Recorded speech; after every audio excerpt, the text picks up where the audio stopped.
Dun Shows World. Welcome to Shows World Gamers, Josh here, and as this week draws to a close, I wanted to take a moment to look at this week's new game releases, gaming announcements, and a few news stories. If this is your first time on the channel, do me a favor and hit that subscribe button to join in on the fun. Alright gamers, as always, we will start off with this week's new game releases. Now, Minecraft Legends is an action strategy style spin-off in the expansive Minecraft universe. The game looks like a lot of fun. It supports multiplayer as you try to save the world from the rampaging piglings. The game is available on the Nintendo Switch, the PlayStation 4, the PlayStation 5, the PC, the Xbox One, Xbox Series systems, and it is a day one release on Game Pass. Now, Dead Island 2, the much delayed zombie action game that takes place in an absolute gore-drenched version of Los Angeles, did finally release this week. The game released on the PlayStation 4, the PlayStation 5, the PC, the Xbox One, and the Xbox Series systems. Also released this week was Advance Wars 1+2 Reboot Camp. It finally got its release on the Nintendo Switch this week after being delayed out of last year. The game is a remake of both of the very popular turn-based strategy games originally released on the Game Boy Advance. Now, Assault Suits Vulcan Declassified released this week. Now, this is one of the best classic side-scrolling mech games ever released. I highly recommend giving this game a shot. It is available right now on the Nintendo Switch. If you like mech games, if you like side-scrolling shooters, definitely give this game a shot. It is a hidden gem. Next up, let's take a look at some gaming announcements from this week. Now, Immortals of Avium received a reveal trailer, giving us our first really good look at the big-budget EA Originals first-person magic shooter style game.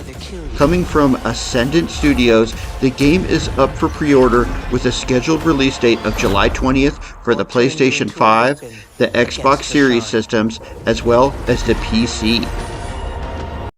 Now, in a social media post, WB Games did reveal Harry Potter Quidditch Champions. The upcoming game is described as a complete standalone Quidditch experience that engages players in the sport of Quidditch and other broomstick adventures alongside friends in a competitive multiplayer setting. The game is said to be coming to multiple consoles and PC, but no release window was given at this time. Rift of the Necrodancer received an announcement trailer during the indie showcase that took place this week. This rhythm-based game looks to have a variety of rhythm-based gameplay and is scheduled for a 2023 release on the Nintendo Switch. Bomb Rush Cyberpunk received a release date this week, announcing the game is coming to Nintendo Switch on August 18th. The game is heavily inspired by the Jet Set games, and it looks like it may be a must-play for fans of that franchise, including yours truly. I absolutely love those games, and this game looks like a lot of fun. Now, Blasphemous 2 also received an announcement trailer during the indie showcase. The action platformer it's looking really good and is expected to release this summer on the Nintendo Switch, the PlayStation 5, the PC, and Xbox Series systems. Alright gamers, let's finish up with a few news stories from this week in gaming. Now, the week started with word of yet another big billion-dollar acquisition, this time in a surprising turn of events. Out of nowhere, word came out that Sega was looking to purchase Rovio Entertainment, best known for mobile games, including the hit Angry Birds games. Days later, we found out the deal had become official with a price tag of $776 million.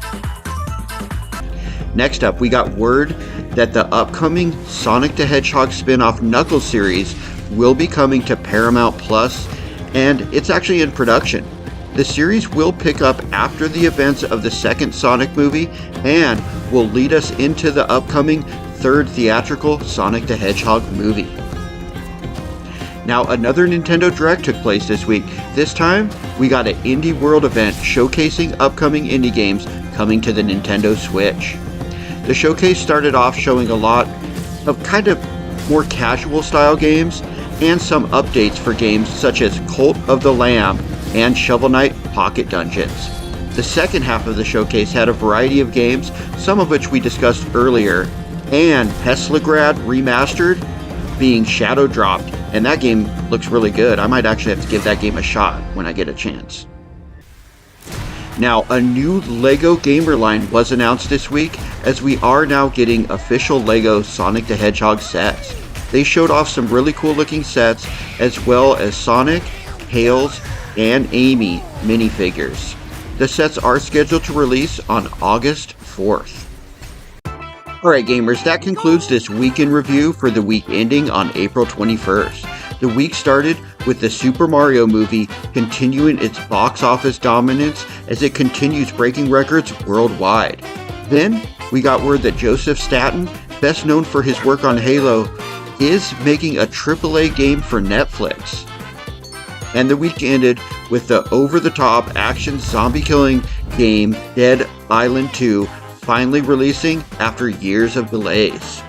But let me know anything we may have missed in the comments, and thanks for joining us today, gamers. Shoge World out. Please, lend him your power.